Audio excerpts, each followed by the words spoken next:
Warning. This episode of Podcast Beyond includes adult language because I don't have time to go through and find all the curse words from the live show. Viewer discretion is advised. Or I guess listener, if you're on the MP3.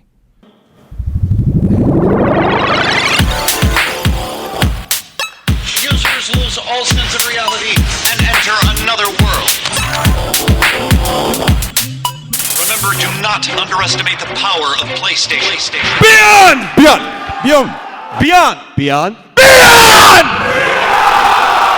What's up, everybody? Welcome to Podcast Beyond, episode 371. I'm one of your hosts, Greg Miller, alongside he only does everything, Colin Moriarty. Go Islanders! Go Islanders, indeed. Next to him, the star of the video game world. He's taken it by storm. President of Sony Worldwide Computer Entertainment, Shuhei Yoshida. Damn. Shu shows up and gets a bigger pop than we on our own show. I'm okay with that. Well deserved. Well deserved. Next to him, the fiercest fighter in the business, Vincent Janito. Team Fat! Team Fat! Next to him, making his long-awaited return to Podcast Beyond. Why did I ever call him? You know him as Powerhouse, Ryan Clements. Beyond. Rounding out our panel of experts, none other than Podcast Beyond, PlayStation EIC. He's a founder, he's everything to IGN, Jeremy Dunham. Hello! Thank you. In the words of Jeff Haynes, yeah, thank you very much. Yeah. Literally. Bring back Blognack. No. Next topic of business. If you didn't guess, ladies and gentlemen, if you're listening to this or watching the video in the back being shot by Brian Malkowitz or Ray Gutierrez on the PlayStation blog, we are live at PlayStation Experience. We sure are. In front of hundreds of the die-hardest Podcast Beyond fans in the world. Thank you all for coming out. Yes, thank you. I want a round of applause. This PlayStation Experience has been way more than you expected it to be.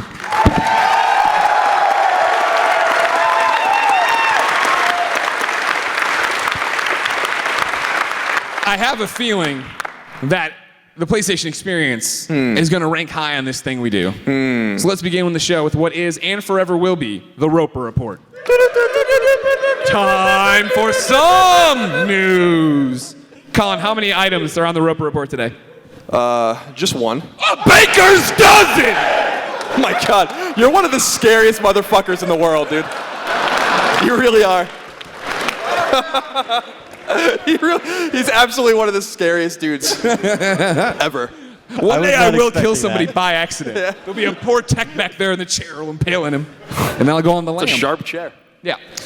It's PlayStation Experience, Colin. Yes. We've been here from the get-go. I feel like I'm in Versailles or something. Like, look at this. This room. We are broadcasting from the Palazzo. I thought somebody was going to correct me. Is it Palazzo or Palazzo? Palazzo. Double Z. Enrico. For the record, I want you to know from my vantage point, I was asking for pronunciation advice. This is John Drake in the background. Sure. All right. No, he's saying there's a T. The T helps. Palazzo. All right, great. Shuhei. Yes? When they came to you with this idea for PlayStation Experience. Yeah, Adam came to me. Were you like, yeah, let's do it, or did you have doubts? Well, yeah, I thought that's a great idea because I never been to parks actually. I have to find time or. You're busy. But always watching the coverage, and it's great. The distance between the people there and the developers are so close, and the people enjoy talking to devs and giving them feedback, and devs enjoy. So I thought this is gonna be like PAX but PlayStation only, and we'll be there. We get our team there, and we can announce new games there. Yeah, because it's very hard to get time in busy E3 press conference because we get low rating from you guys if we make it stretch too long. That was my question. I guess is Adam still in the back somewhere? No, there he is. Why are you waving? Oh, Adam Harrington is here, actually. Voice of Bigby in The Wolf Among Us. Stand up, Adam Harrington. Yeah. I was like, why is this random dude claiming to be, it's a real Adam. Sorry.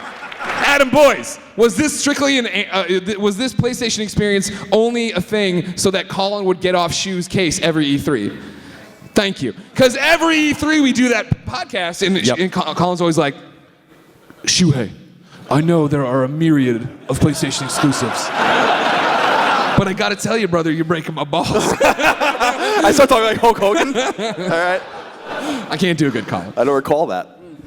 Yeah, but I wasn't expecting we'll be announcing and there'll be so many announcements by third parties as well. Yeah. I don't know what your expectation was, but I was so happy looking at, watching the show yesterday.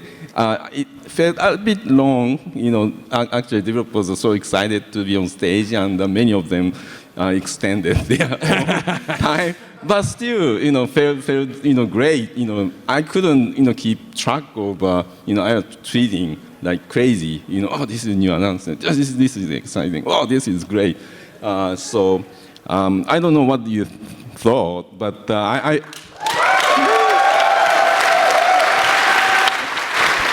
I think if there's a time to go long, this is when you want to go long, when you want your developers to ramble on and on, because this is the audience that wants to hear that. When you're on Podcast Beyond and you say, oh, we didn't show all the Vita games at E3 because they're coming and we know the Vita crowd will buy them, this is the Vita crowd. So that's why I love this presentation where Gio just gets up and is like, yep, I'm in a hockey jersey, I'm new Kevin Smith, here are 7 Vita titles. It's like, yeah, I can get down with that. yeah. So now I know what Gio has been doing. Vince, Yes, Greg. you've been here reporting, writing the articles, doing the videos. Yes, I have. What's your takeaway from PlayStation experience? My takeaway for the PlayStation experience, other than it's been a much better show than I thought it would be. I didn't think it was going to be bad by any stretch of the imagination. Sure. But it was much more substantial in terms of the number of announcements. And I'm not just going for a cheap pop here, guys. I swear to God, the vibe here is super awesome. Like, you guys have made the vibe super awesome here.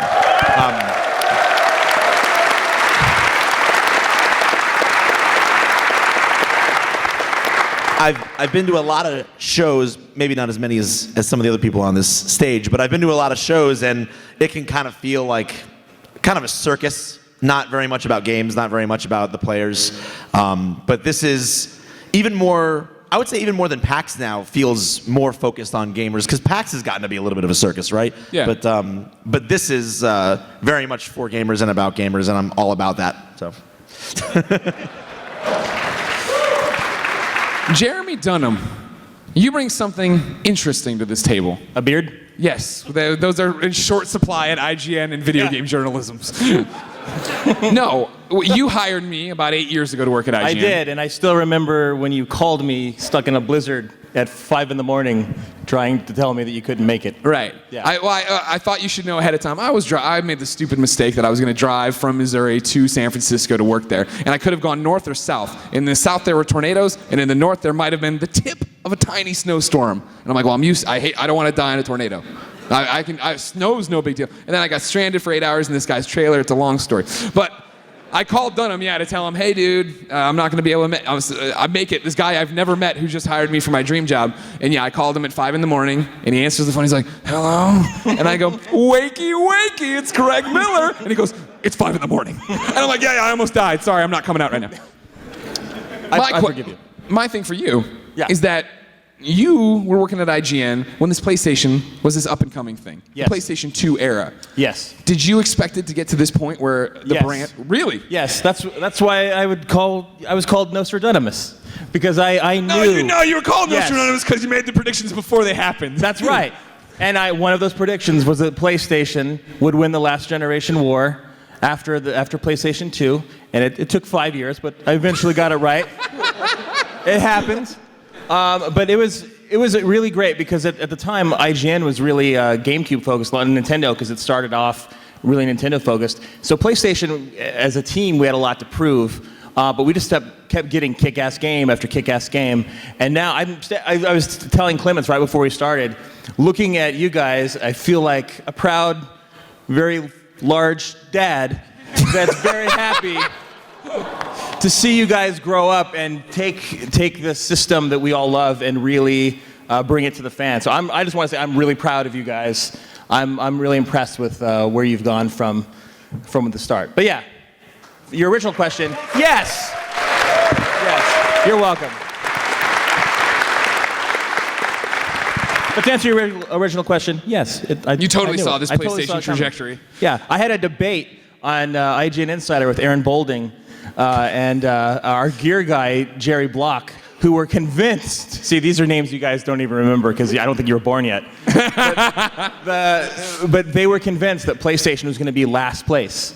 And look where you guys are now. Shuhei proved him wrong. That's right. Shu said no way. Shu. So Shu, Yes. on top of just being a beloved PlayStation icon, you're now in the video game world. You're a video game character in Super Time Force Ultra. Isn't it great? It's awesome. Like that. Like I remember when that last E3, the E3 before, when that Shu game came out, and I made the video team. Malkowitz will remember. I was like, video team, you got to take that Shu trailer and edit in Shu's head on the body of the guy. And I'm like, it'll go viral. Tanked hard. Nobody watched it. But I was like, what a great idea. And then here we are now. How did that happen? Well, a couple of weeks ago, I got the mail by Nathan from Cappy, and he said, we made this, character, so they mocked up the screen using, their engine, and is it cool? And I answered, this is beyond cool, Yeah. We insulted the New York Comic-Con crowd before this, expecting it to energize you, and you guys are slipping. No, that was even later. And a few days later, they made that video. That looked awesome. So I couldn't wait. So I asked them to make icons, so that as soon as it was announced, I can swap my icon, from my Murasaki baby self to Super Time Force self, which I did. And the funny thing happened, when we were doing rehearsal of the keynote day before, a video guy came to me that, I'm talking with legal team, and they're asking if, we have signed something. And I said, we sent some exchange email. And he went back and said that, oh yeah, they're saying it's okay. Okay, that's good enough. That'll hold up in court. Great. But actually, looking back, I was in one of our games before. It's called Getaway, made by London studio back on PS2, I think. I was scanned. They are doing digital scan. So they asked, when I was visiting, they asked me to do this scan, and I didn't. I totally forgot that I did. Because the game took a long time to develop. And so I was playing the Getaway, and one of the chapter at the beginning sequence, it's a Chinatown in London, and the guy came up and shot in the head and dead. And so I was watching myself, dead body. So I was unnamed Asian character, but that was not playable. Ryan Clements. Hello. Hello. Beyond. Hello. Hello.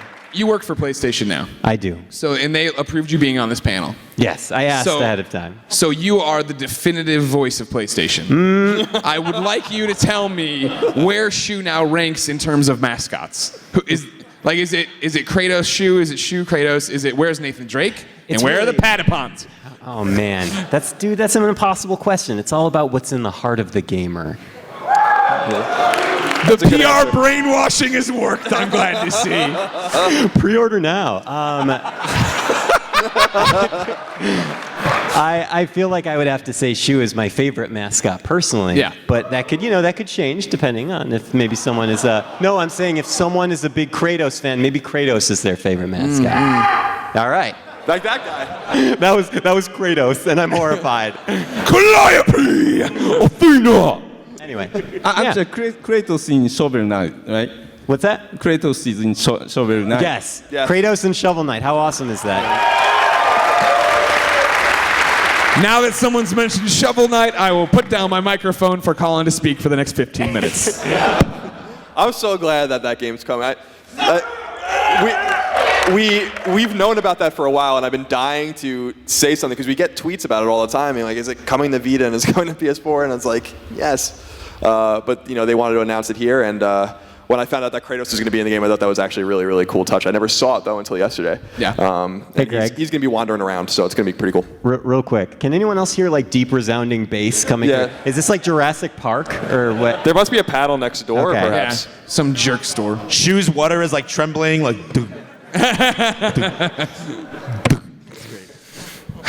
That's it. We don't have to talk about Shovel Knight next anymore. panel is about music. I remember. Oh, convenient. Convenient, fair. Thanks, Shu, for giving us this room. Colin, what do you want to say about what we're talking about right now? We're talking about PlayStation experience as a whole. I guess, what games were most impressive for you? Impressive Uncharted 4. Now, there's little doubt that Naughty Dog is probably the best development studio in the world. And I didn't have any question about what they were going to be able to do graphically. Now, when we saw Drake close up and then the camera spins and you see that it's in-engine, that's a very impressive moment of that of that demo. But what were you talking about afterwards was the design, the level of design of that section of the game, about how enemy placement and almost a non-linearity about kind of different ways to go. I don't know if it's true or not, but when they were playing the game on stage, I feel like he was actually seen before he wanted to be seen or thought he was going to be seen. Well, no, that's the point of that. I don't know. So to set the stage. And I thought that was kind of cool because it was a real demo. Right, but that's what I'm getting to. We're sitting in the PlayStation keynote. We're in the center section, so there's the big screen, but there's like a little bit of an obstruction. There's the side screens. I'm watching the side screen, and first off, literally every 5 seconds, Colin is elbowing me in the ribs going, are you fucking seeing this? At one point, I actually looked over at Colin and went, are they wizards? Like, what the hell? I'm watching it, and yeah, Nate gets discovered, and they start shooting at him, and Colin leans over, he's like, I don't think he was supposed to get seen. And I'm like, this is a canned demo. Like, they would have redone it if they didn't do it. And then when he fell through the ground, I looked over and saw Bruce on stage sitting, playing. I was like, oh no, this is happening live. It was running so smoothly that I didn't, for a second, think that it was something happening. Yeah, I think that he didn't. I mean, that's just my, when Bruce was playing it, I don't know if it's true or not, but I really feel like he didn't think he was going to be seen at that point. I knew obviously he was going to fight eventually, but he handled himself very well. And what I thought was really cool was that he did die and he did fall through the world, and it's not done yet, and you can kind of see the state of that build. Like, that's the build as it is. It's kind of a nice little peek behind the curtain, actually. Totally. And that's why I loved that the audience erupted in applause and support. And it was like, it was 2 seconds into the conference, really. And it's like, you knew immediately what kind of group you were with, right? Because E3, it just would have been snarky tweet. I hate everything. Now, this begs the big question, though, about, when, I'm really hopeful and almost, I'm very confident that we're going to get an Uncharted trilogy on PS4. And if only someone could answer that. Official voice of PlayStation, Ryan Clements.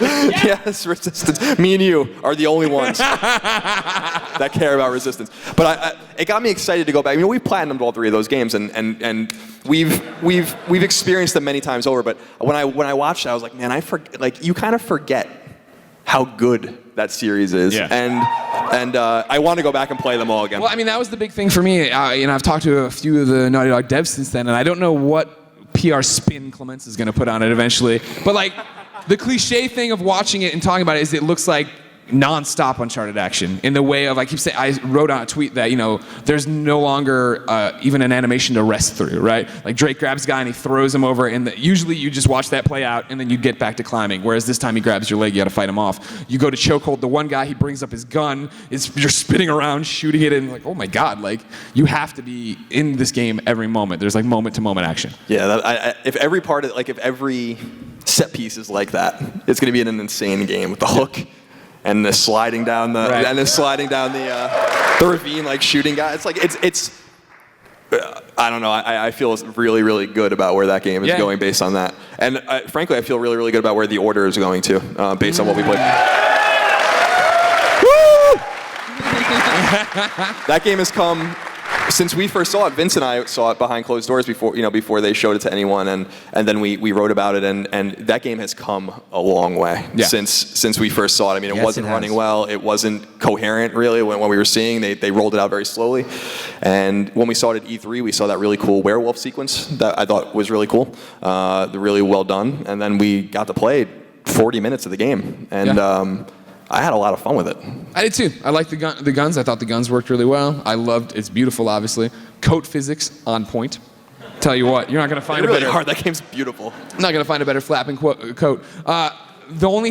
My main holdup on it, and I've talked about it on camera, right, is I thought the camera was a bit too close because I felt like I was missing corridors. There's this one section where you ice the guard silently like you're supposed to, and then it's like, all right, now move on to here. And I was like, all right. And I walked to one door and it was locked, and I walked over to the other door and it was locked, and then I walked way back, and then I walked back to the door, and then finally, I spun the camera just enough to see that there was an alleyway that made sense. But now, Vincent, you and I were talking to some people today. You brought up interesting concerns about the Order that I hadn't even thought about, mainly the way they're jumping around in the tutorials and everything. Explain that. Yeah, there are so many kind of specific use cases where you're doing something that's context sensitive, or it's like, hey, here's a mini game for disrupting this panel, or hey, here's a mini game for drilling this lock. Or maybe the controls change a little bit when the perspective switches. Like what you might have seen some footage of is them rappelling down the side of that airship. That's real time. Like you're controlling your character during that, but the controls are kind of flipped. So you end up in a lot of situations where the game kind of has to tell you, hey, this is how you play this part. And I don't know if that'll be something you turn off. Probably will be an option, but I guess the tough thing about that is the sense that they needed to tell me that because it's not kind of consistent across all of the different little mini games and instance parts. So it's kind of like I would prefer that the language of that design-wise kind of be consistent so that every time I'm in a new mini game, I kind of already have a loose sense, like in Uncharted, right? Like going back to Bruce falling off the cliff. But usually that doesn't happen too often, right? Because we all know, at least here in America, circle is go back, cancel. In Japan, it's a little bit different. It's circles go forward. But here, it's always go back. It's always go down. So, always know X, I go up, and circle, I go back. It's a simple design language. And, the Order kind of doesn't have that across all its different little areas. Like I hold out hope that that's just something put in for demos. Like they're dropping me into a vertical slice that's in a section. Because the game with the electric little balls, you know what I'm talking about. That was really cool. I hope I use that tool all the time, and hopefully, I do it in the first level, so I don't have to worry about it. Exactly. Like hopefully, the game kind of does a good job of teaching you those things early, and then after that, maybe it becomes second nature. Right. And I think one of the cool things about the Order, and we've discussed this before, even with Shu, I think at E3 last year, was even though they're taking a lot of liberties with the alternate history of Victorian England in 1886, everything feels like it belongs there. And so the Zeppelin wasn't invented yet, but we're on it, and it feels like it fits in 1886. And that's really the cool part of that game, I think, is you even have comm links. That doesn't make any sense, But it fits. They actually did a really nice job. That game's actually very cinematic. I was actually really impressed with it, and I didn't think I was going to be that impressed with it. So that was a pleasant surprise. I'm very excited about it now. Speaking of games, you were impressed with Greg Way. I host a show called Up at Noon. I do that. I throw stuff right before I do it. Last night, Colin. Yes. You texted me about a game that you said was really good and is going to be cool and could be super addictive. And it was called Rocket League. Yes. Tell me a little bit about that. This is Jeremy Dunham. Oh, is it? I didn't know. But this is a text conversation. You like it so much, I'm at the end of the table. Well, so, Not that he's bitter about it at all. Halfway here. So, one of the things I'm really excited about PSX was all of the indie games. And, we that's right. This is where the industry's going, and I'm very happy about that. And there's a place for AAA games, and we're going to love them, and that's great. But I love these smaller $10 and $20 games. These guys are these small teams taking risks and making things that you really want to see that a publisher would never touch, and I think that's really good. Jeremy's game Rocket League, I had an appointment to come see it. I didn't really know what to expect from it. We talked about it when you were on Beyond some months ago. Beyond. And you're just a little too much. Why are you restarting it? It's a little too much. It can be an endless feedback loop if when we're done yelling at someone else yells it, then we yell it again. I know, and then it collapses in on itself. And I played it, and I was telling you, I came back, and I'm like, I want to play it again. And then I texted Greg. I'm like, this game has, what I literally said was crack potential. Because I dressed it up because I didn't want you to be that way. Because it's this game. Bye, guys. Thanks for coming to the panel. It's good to see you. I know you got really important other stuff to do. It's okay. This game it's a soccer game where you're controlling where you're kicking the ball around with cars, and I think that's really cool. It's the sequel, if you guys remember. Beyond, it's the sequel to Supersonic Acrobatic Rocket-Powered Battle Cars on PS3. And we have 7 years of community feedback. We had over 2 million downloads on the original one, and you can still, to this day, sign into the game and find an online game. That's how dedicated our community is. They're still playing it. So we're happy to say on consoles, it's PlayStation exclusive. And it's awesome. Choose a playable ball. That's right. And it's really good. We're really proud of it. We've had a really good reaction, and we're going to have a whole bunch of, shall we say, PlayStation-related surprises related to the game over the next several months. And part of that is because of the Beyond community, correct? It's completely because of you guys. When I was on the show in June, I asked the audience, I was on the podcast, and I asked them if you guys would like to see Rocket League come to PlayStation. After that podcast, in 3 days, we had 40,000 requests to bring it to the system. And we said, yeah, we should bring it to the system. So that's what we're going to do because of you guys, so thank you. It's coming to PlayStation. And I'm telling you, Greg, like this game is going to be, I really think, perfect for streaming. Like, it's just. Does this mean you'll finally start streaming? I'll just do it with you. Hey, yeah, I can live with that. Remember when we tried to stream Dead Nation? That was like the only time I ever even tried to stream anything. That didn't go well for us. Remember when we streamed Monopoly for 4.5 hours? I do. Ladies and gentlemen, you're part of the show. Begin lining up the microphones so we can ask your questions. I like your very slow. You like that? It's an easy way to tell everybody, hey. Everybody watch Brian Malkowitz. Is he going to be able to adjust this situation? Is it going to look at him? He's flexing back there. He don't care. Look at him. Oh my God, the muscles on Brian Malkowitz. Greg, if I may interject momentarily. Sadly, I do have to get moving because I have a flight to catch back to SF. But before I head out and before we do questions, I wanted to just say how special it is for me to be up here with everyone on a very real level. The people at this table.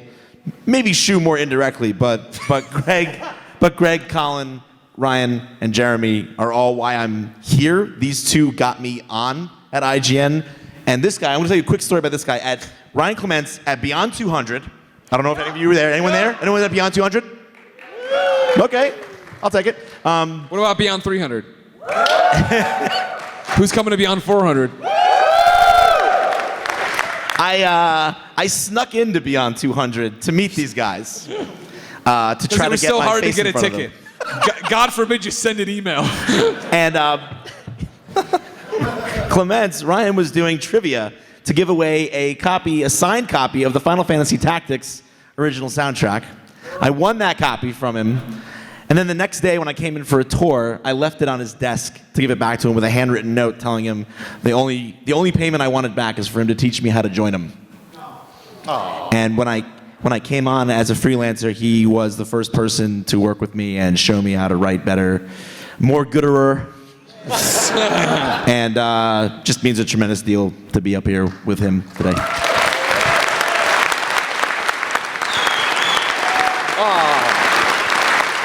So, love all of you. Got to go back to San Francisco. Bye, guys. Beyond. Yeah! Vincent Janito, everybody. Vincent Janito.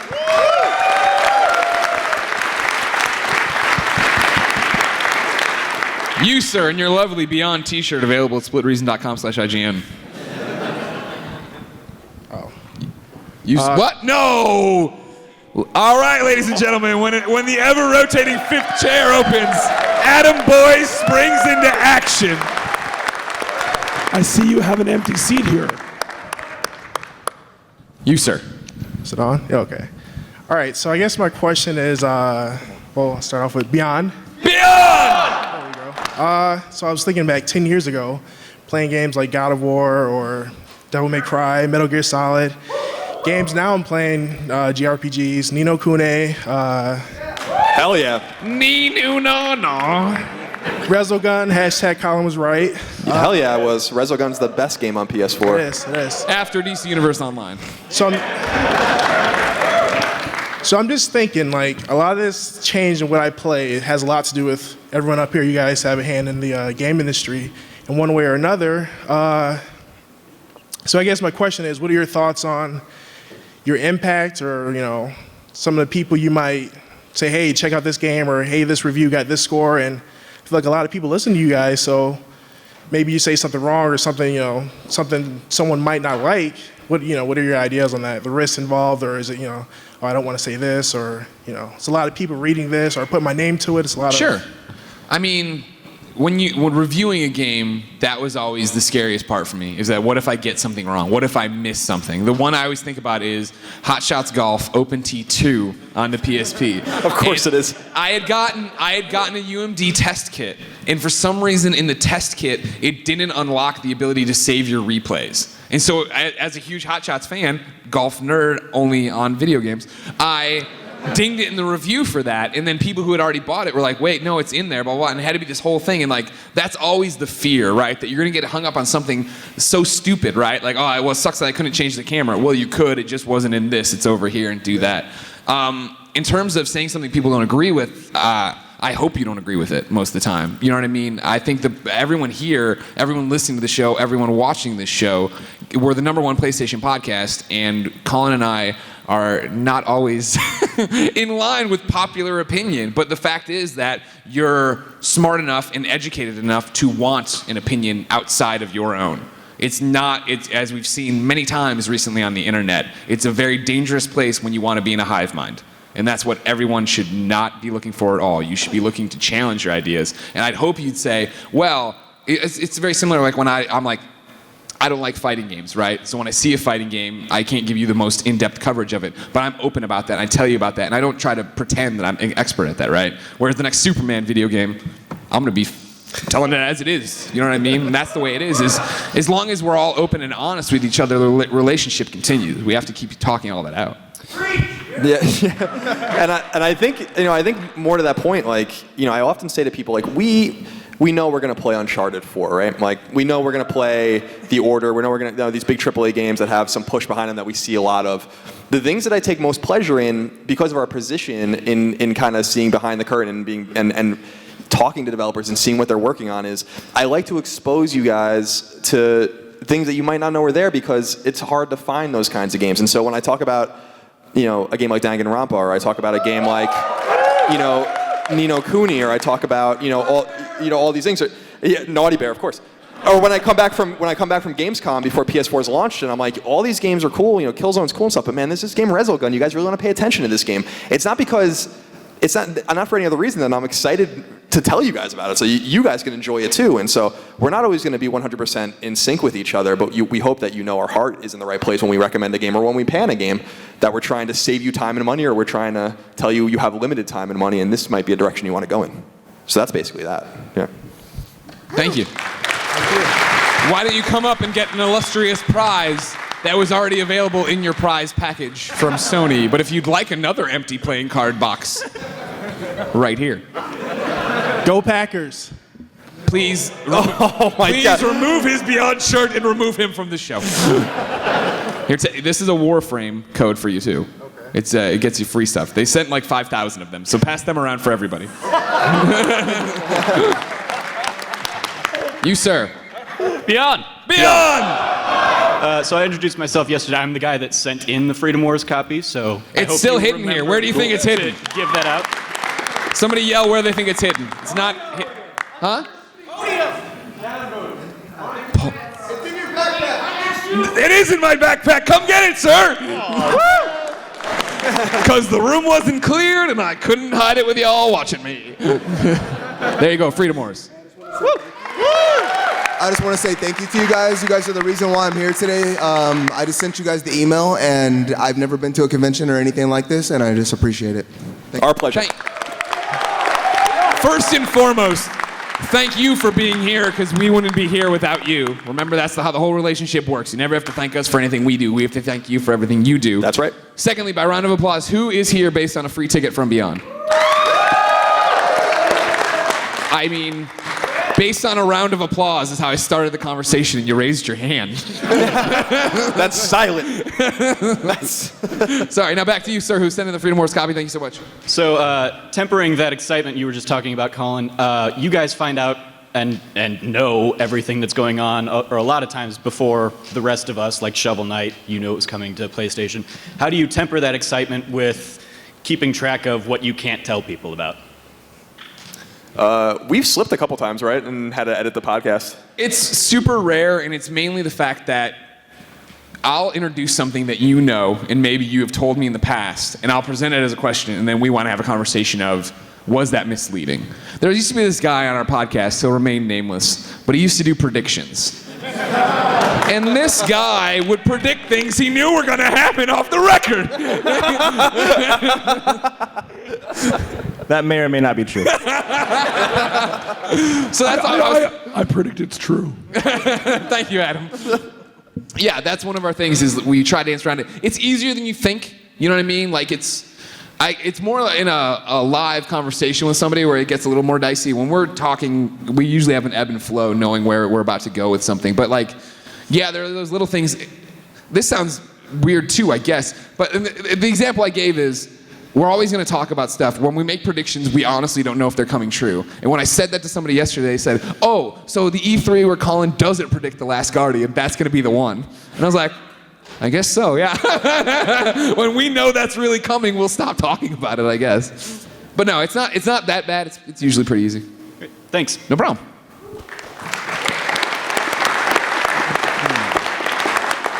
Now, real quick, before you ask your question, I want everyone to know that you came to the Freedom Wars meet and greet today, play Freedom Wars with me. And I would say 7 to 8 people complimented you on your t-shirt. So if you'd like to come forward, turn around, pose your t-shirt. Take it off! Don't take it off. Turn around. Are you coming up here? Oh, look, I love it! Yeah! It is, if you're at home, it's cats and tacos. It's tacos with cat heads and cat tails. Yeah, that's the thing. You bought it and everybody keeps complimenting on it. Are you now afraid that it's like a thing you didn't know about? I think it's something dirty. All right, back to the microphone. Ask your question. I probably should have rubbed up against him then just now. It's too late. It's no big deal. You're just the official representative of PlayStation here. Perfect. Hello. Hi. So my question is, when we first heard about the PlayStation 4, it was next gen. I mean, it still is. It's current gen, but it's next gen. When you heard about it, was there anything that, an aspect of next generation that you're expecting from the PlayStation 4 that we haven't still seen yet? You know, when you think PlayStation 4, this is the next console, this is the next step in gaming. We've seen Uncharted 4, it's obviously beautiful and visually impressive, but is there an aspect of next gen, quote unquote, to you that we haven't yet seen as far as PS4 gaming? Changing our names.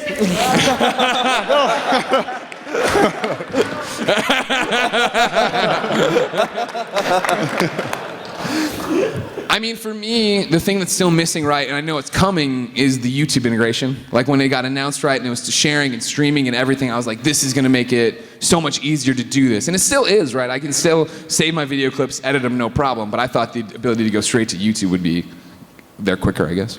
Sure.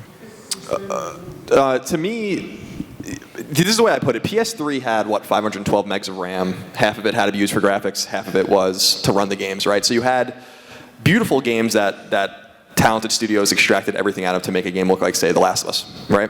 Then you had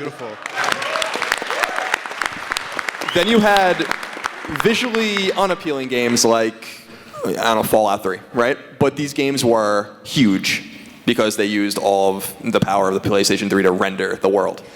And I think what's most exciting is that as the generation goes on, we're going to get both of those put together. Mm-hmm. And we have some big visually appealing, games now that are open world-ish or whatever. But I'm excited in like 5 years what the developers are going to be able to do when Fallout 4, for instance, is ever announced, or another Grand Theft Auto comes out or something like that, and they're like, we can make a game that looks like The Last of Us or Uncharted 4, and it's as big as Skyrim. And I think that that's the power of the next generation. One thing I'd like to add is for a development studio like the one that I'm a part of, Psyonix, and for me, the next generation is the fact that we have so many different studios working on games that there's that opportunity to try all these different styles of games and opportunities that before took us years to create something. We had to find a publisher, we had to find the right person to believe in our game, and now we just need to find fans that believe in the game, and we can put it on the system very quickly. And to me, that's really the defining element of next generation, is the fact that we can take all these original ideas and people can try new experiences fairly quickly and actually get that vision from the development studio. So for me, from a development studio standpoint, that's what I really like about it. And real quick, for Vita fans out there, anyone play Unit 13? Yeah! Jeremy wrote it, in case you're curious. So. I love that game. Zipper Interactive, RIP. Oh. Rest in power. That's impressive. Sir with the 8-bit tie. All right, guys. Beyond! Beyond! I've waited years to be able to do that. All right. I have a question. I actually work for PlayStation technical support located here at Las Vegas. So I have kind of a weird question. Have you guys ever had an experience where you call a call center that's like a good story, either through PlayStation, through anyone else? If it's PlayStation, I definitely want to hear it because I work there. But if it's anyone else, I'm glad to hear that too. I can play you my conversation. Hold on. Adam Boyce, you haven't said anything yet. Do you want to tell a story? My voice is gone. Oh, okay. Well, I'm just Thanks happy for coming on this I'm just spoken happy word that you're here with podcast. Thank you. I like how you were like, It's my. Somebody said to me, "Is this your deal voice?" I'm like, "This is my deal voice." He sounds like a goddamn mountain troll. Amazing. Sounds really cool. We went for lunch and I kept trying to order and lady's like, "What was that? What was that?" I'm like, All right. "Food." pointing. So what I want to know is, does anybody know what I'm about to play? But no, this is, yes, Resistance, right. This is from Podcast Beyond, episode 35. And this is, I'm going to skip around. Basically, yeah, do you remember this, Dunham? This is, remember I think episode 20 was my last one. But you still work there. Yeah. At IGN. We got whatever. I'm old. I barely remember anything. I forget what first party game we got, and we on the back cover. What? No, but on the back there was an ad for God of War. All right, whatever. It was God of War that was advertising God of War 3. Gotcha. So I called. I love that you know that. I called customer support. That's amazing. You're like our own historian. Yeah. What happened next? Can we turn up the input audio? Chris Roper left, and he came to work with me. This is like a plant. Like we did this on purpose. Oh, I happen to have the answer to that. Thank you for calling the Sony Computer Entertainment America Consumer Service Support Line. 5 minutes later. The PSP system will power up. To turn the PSP system off, you have chosen to speak to a consumer service representative. In order to better assist you, please tell us what you're calling about. For help with the PlayStation 3, press 1. For help with the PSP, press 2. For help with the PlayStation 2, press 3. Your call may be recorded for quality and training purposes. One moment while we direct your call. Please wait. So this is my experience. Computer Entertainment America. Please have a pen and paper ready, and one of our representatives will be with you shortly. I'm so excited about this. Thank you for calling PSP. Name is Jay. Sorry for the hold. How may I assist you? It's this way, Jay. How are you? How are you doing? Good. Beyond. And on the back of the instruction manual, there is an ad, and it says PS3, and it's got the Omega symbol, and then it says coming soon, PlayStation 3. It's a God of War 3 ad, obviously, correct? Pardon me? It's a God of War 3 ad, correct? Yeah, pretty soon. Awesome. How soon is soon? I have, it's actually being, you guys can look on the site, you know what I'm saying, us.playstation.com. Really? Yeah, they'll show you all the games coming out. I know, but I went there and it says coming soon as well. Okay, well, it doesn't know the actual date. Can you tell me, do you think it's going to be this year? And it goes on like that. The kicker comes when he tries to tell me that Resistance is on Xbox. So I haven't called customer support in years. There's this internet now. But thank you. That was golden. Thank you. If you want a t-shirt or buttons that you already have, feel free to come up. Beyond. Beyond! Actually, real quick, I want to thank Colin because I got into hockey because of Colin. So thank you. That's what I'm talking about. Not much of hockey support in this room, though. Go Canucks. Yeah. My question was... just so you know, Colin, it's the Canucks. Not the Islanders. Oh, well. Yeah. It's the Islanders for sure. I keep getting scared when he talks. He's like, I'm looking over here. Everybody lean in. This could be Grandpa Boys' last words. I'm sorry, go ahead. I believe it was like 2 episodes ago on the show, you guys were saying like that demos were like, you were like wondering like where are all the demos going? And my question is, do you think in the future we're heading towards a future where the word demo will be gone and it'll just be, instead of demo, it'll just say beta, you know? I mean, I think a cooler future would be kind of what they started to do with PS3 with full game trials or whatever, which is if you want to try a game, you try it for half an hour, and then you have to buy it, or an hour, whatever time that they figure out. They started doing that, and I think that's a cool idea. But I don't really play demos that much. Like I kind of just read about the game and it looks good, and that's yeah. I mean, even with betas, that's the thing where I try not to go into them, right? Like Destiny, I love Destiny, and I played the Destiny beta. I played the Destiny beta for like literally an hour, and then I put the controller down. I was like, I don't want to do this anymore, because I made the mistake with DC Universe Online where I played hours and hours and hours of it. So then the next 6 times I played those hours and hours and hours, I was like, probably shouldn't have seen so much of Inside Brainiac's abductorship. But let's. I mean, we have Shuhei here. Shu, do you see any data or with first-party games or any of the games you deal with that demos help you guys get the word out for your games, or that they help sales of games? I mean, do you find them useful? Well, actually, it depends on the game, and it depends on what we put in the demos.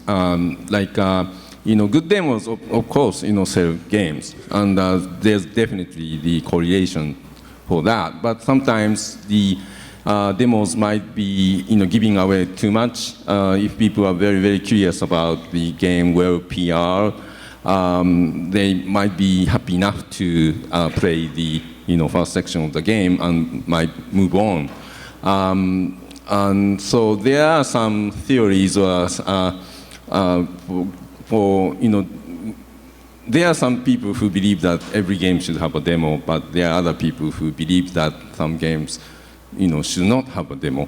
And you are saying, Greg, we are doing more like a beta. And developers are, very much, interested to get the direct feedback while making games, providing, demos or the early version to smaller number of audience and get, direct feedback, so that games can get better. And I think that's where I see, more devs going. PC. Yeah. That's a great one. Yeah, that was a really good one. If you do say so yourself. Real quick, before we get to the next question, which is you, where is Katie with the tattoos on her finger? There you are. Katie, come up here and show Shu and Adam boys your hands. She has the PlayStation symbols tattooed on her 4 fingers. I got them about 6 months ago. Why would you do such a thing, Katie? She said she got them about 6 months ago. Huh?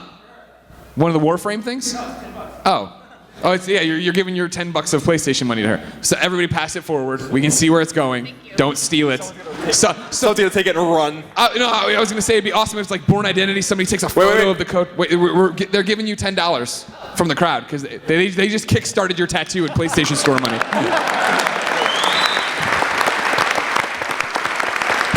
Beyond. You, good sir. Hello, my name is Alex. Beyond. Beyond. Just a quick question. You guys have played in 3 states already: New York, California, Nevada now. Beyond tour? Is that a possibility? Have you guys thought about a Beyond tour across the United States? You'd pay for a destination Beyond? Yeah. I love how much you guys keep asking. I've had so many people ask me about Beyond 400 here, and I'm like, well, I'm doing that the Patreon show. I already said I was doing a live event for that. Can't you just come to that? Beyond 400 is 30 weeks away, so everybody calm the F down, all right? Trying to figure out how I'm feeding Portillo next week. I don't know how to plan a show that far out, you crazy people. But nothing's off limits. We love traveling. We love doing it. It all comes down to trying to time it with stuff, right? Anytime you're trying to do a big event, you'd want to do a cool show somewhere. I mean, this is awesome. The fact that we filled this room, I think. I know these panel rooms weren't easy to find. I know that Naughty Dog had the gall to do a show during ours as well. So thank you all for showing your support and coming out here. But it's always on the table. Many options are on the table. All options are on the table. All options are on the table. You're welcome. Real quick, everybody, I want to point over here and have the Tech Tower, Scott Lowe, stand up. A former Podcast Beyonder. He's also a damn fine-looking human being, I tell you what. He really is. Isn't he? Isn't he? If you always accuse me of quitting Team Fat, that's what skinny Greg Miller would look like. So that's your barometer of like, nope, not there yet. I like how you think a skinny version of you is good. Like you're just like, that's a good-looking man. We all know the truth. My girlfriend's sitting right next to Scott Lowe. She knows what's up. Former IGNer Christine Steimer, stand up, Christine. There she is. Another official voice of PlayStation. You, sir. Hello, everyone. My name is Mark. Hey, Mark. Beyond. I'd just like to thank everyone who planned this event. It's really great to spend time with all the PlayStation fans. And it was great demoing Morpheus. So my question is, do you all believe in Morpheus and how, what's the future for Morpheus? I think Morpheus is awesome tech. I use it and I love it. There's that great video of me in a Team Fat shirt sitting on a beanbag, rocking my head back and forth. And I enjoy those experiences. I just worry about it. I guess it all comes down to, and I don't know if Shu or Adam's still there, right? Oh, you're gonna tell me he died. Hey, buddy. If they are able to talk to you, I don't even think they know. I'll let them off the hook before I even put it on it, right? What are the expectations, and then what's the level for Morpheus to be a success, right? Because to me, it strikes me as, everybody hold on, another PlayStation move in the way of, we got this install base, we're making all these amazing games, and now you need to buy this add-on as well. And then we need to make developers support it. And Shu said in our GDC interview, right, that games need to be built from the ground up. It's going to be really hard to patch in and kind of force things in. So that's where my head starts going of, can it take off? Can it be a huge success? I don't know. Yeah, I think, in my opinion, it's about how the first party supports it. And it seems to me that some of the studios in Europe might be working on Morpheus games, or are certainly working on demos, like Sony London. So I think their support will be contingent to prove to other developers if it's going to work or not. That said, and I've told the story to people that know, that listen to Beyond, like one of the most game-changing, for lack of a better term, moments of my gaming life was playing Oculus for the first time. And when I played the Eve game, the Eve Valkyrie, at I guess it was E3 2 or 3 years ago now, it was the only time, because usually we're in a rush, we have these schedules, we have to go to X, Y, and Z every day and then get writing. It was the only time I asked them, I'm like, I know I'm bumping people's schedules back, I want to play it again. Because it was so insane. And so the potential of VR is through the roof. It's just a matter of how expensive it's going to be and how we can get it into people's hands. And if they enjoy it or not, they want to spend that kind of money. And if they want to play it, some people just want to use a controller. I don't blame them. So. Well, we have introduced many techs on PlayStation, for the last 20 years. But this is the one that the developers so excited about working on. We haven't even announced that we will bring this to the market. Definitely our intent is that, but we haven't even announced the final product. But the developers, who are already working on VR Morpheus, they are doing it because they feel they have to do it, and many of them believe that this is the time they should jump in, before almost anyone else. So that, it's like we are, many studios are working on, and we are discovering so many great experiences that we are not anticipating using, VR. And I feel like the developers are hitting like the gold mine of great ideas. So Adam, I saw 2 new demos at the show this time and made by small teams. And how are they, working on talking It's about? been amazing how much support we've seen from independent developers out there. I'm sorry. Hi. But like I met one team at that sounds really bad at Indiecade, some guys from Ottawa, Ontario, and they had made a game called Keep Talking or Nobody Explodes. That's really cool. That game's down there and really cool. So yesterday I got to Penn Jillette came by, Penn and Teller came by to check out a bunch of games, and him and his wife played that game, and watching them argue while playing that game was one of the greatest moments of the PlayStation experience. But the thing about it is like devs, they literally ported that. I saw them at Indiecade 4 weeks ago and I said, port it to Morpheus, get it to the show, we'll put you on the floor. And it took them a couple days to port it over to Morpheus. So ton of support for it out there. And when people have that experience, when they put it on, it really sort of transforms them. I mean, how many people have tried it this weekend? It's crazy. It's so awesome. I remember I brought my wife to E3 and she tried it for the first time and she was just like, holy crap, this is the coolest thing ever. And I think it's one of those very transformative things that once you experience it, it's crazy. It's cool. Agreed. Thank you. Thank you so much. Thank you. Would you like buttons or an empty box of cards? Go Dodgers. Go Dodgers. What a weird thing to yell at Podcast Beyond. Well, I yell Go Islanders, and that's even weirder. So. All right. That sounded like John Wilkes Booth just shot the president. 6 summertime runners. Yes, sir. Beyond. Beyond! Do you guys see this as being the last generation where we have the product category of video game console, and then we move on to streaming after that? No. No. I mean,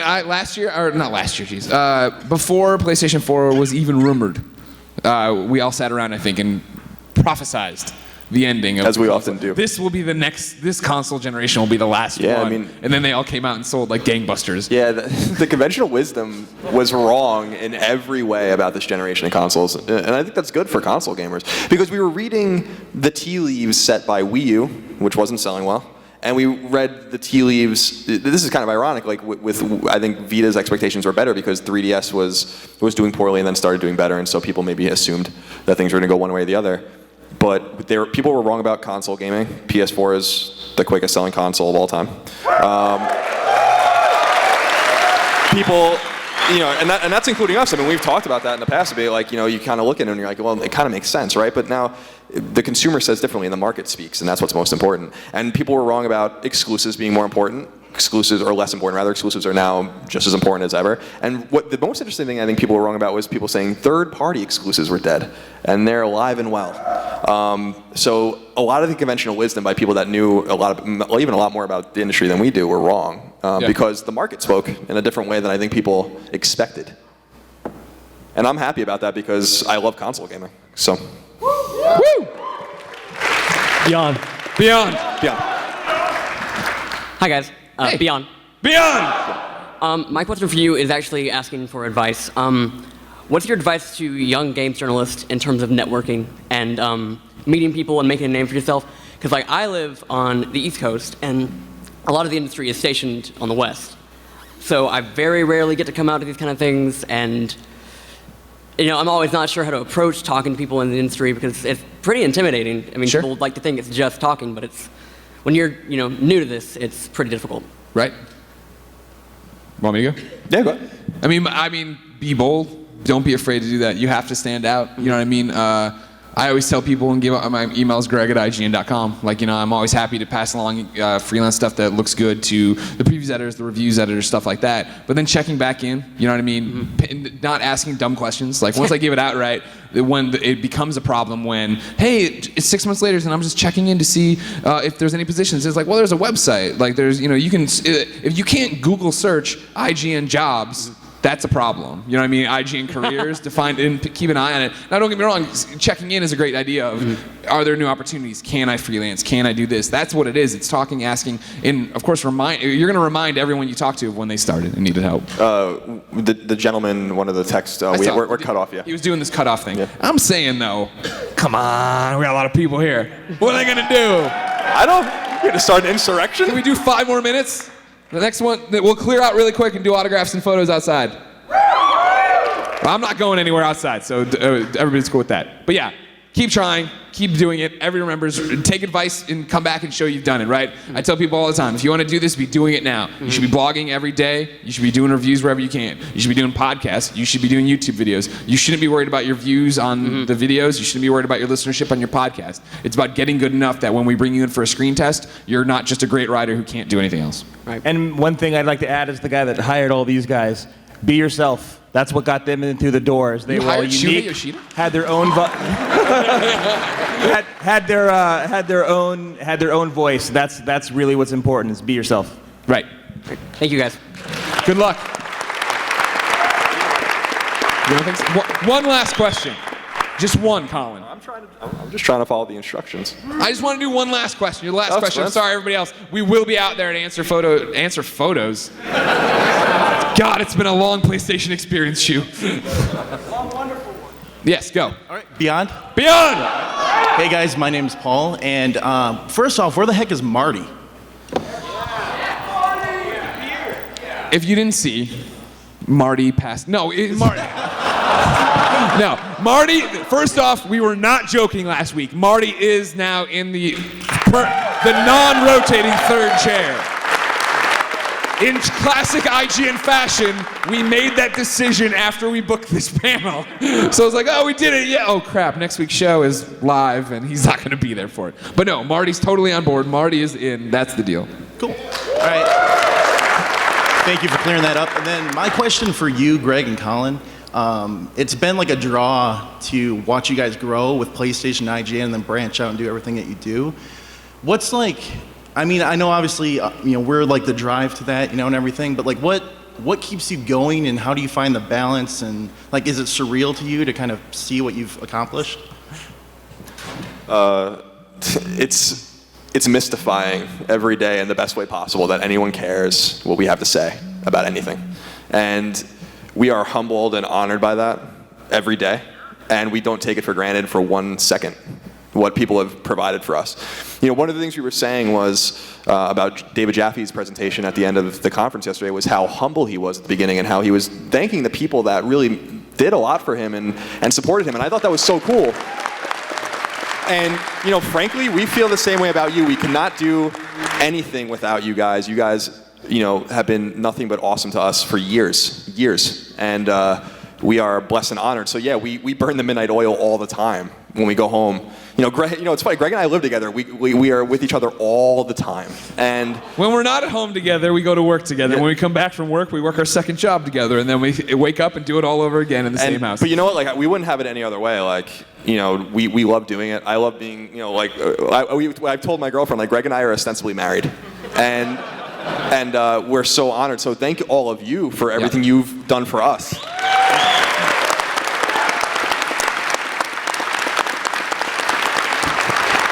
Yeah, I mean, there's not much more to add to that. You talk about the drive to keep going. I mean, part of it is the fact that it's so much fun to do all this. Somebody asked me today in an interview, and I think you're probably out here somewhere, if it's, how hard it is to do Beyond. And I said, it's the easiest thing I do. You know what I mean? This is the least, we literally go into a room and shut the door and talk to each other. And that's what I always talk about, that you guys, by watching, consuming this content, know me better than most people in the entire world, and you're my best friend. And that's not just bullshit. You know what I mean? That's a real thing from me to you. Thank you. Thanks, Greg. Thank you. You've seen me grow. You saw when Dunham brought me in and I didn't know anything and I didn't like Lair, and now you guys have made this thing that no one can ignore. No one can ignore what we all are together and how Beyond is and what this community is. And the fact that it isn't just Beyond, it's a family. And no matter where any of us go, no matter whatever happens to us, we're always together. And that's the true power of PlayStation. Beyond! Ladies and gentlemen, that's Podcast Beyond episode 371. Thank you so much for joining in. Remember, ign.com keeps the lights on, so go there for all your news, reviews, articles, and what's nots. Podcast Beyond is available as an MP3 each and every Tuesday. Each and every Wednesday, we post the video for your amusement on ign.com, youtube.com/ign, and of course, say it. What? The completely free. What? Completely free. Completely free. That IGN PlayStation 4. I don't ever do any of this. I know. I just zone out. I know. The last minute or minute and a half of the show, I'm just like looking forward, like at the door. Follow us all on Twitter. IGN's IGN. I'm Game Over Greggy. Colin is No Taxation. Shu is at USP. Ryan is Plum Cider. Jeremy Dunham is Dunham Smash. Adam Boys is A Boys. It's at Am Boys. AM Boys. AM Boys. Okay, that was. We have a new segment called Worst PlayStation Network Name. We love it. It's one of our new ones. Shu should let him change us sometimes. This one comes from Yevs in Boston. He says, "Hello, Beyond Crew and the new edition Marty Sleva." Sorry, buddy. My friend was playing Destiny while we were chatting, and came across a user in the tower. His name is Make Her Cat Moist, and I couldn't help but think this would be a great submission to the Worst PlayStation Network Name of the Week. Thanks for the great shows. Keep it up. Beyond. Beyond. Beyond. Ladies and gentlemen, we love you so much. Good night. Bye. Users lose all sense of reality and enter another world. Remember, do not underestimate the power of PlayStation.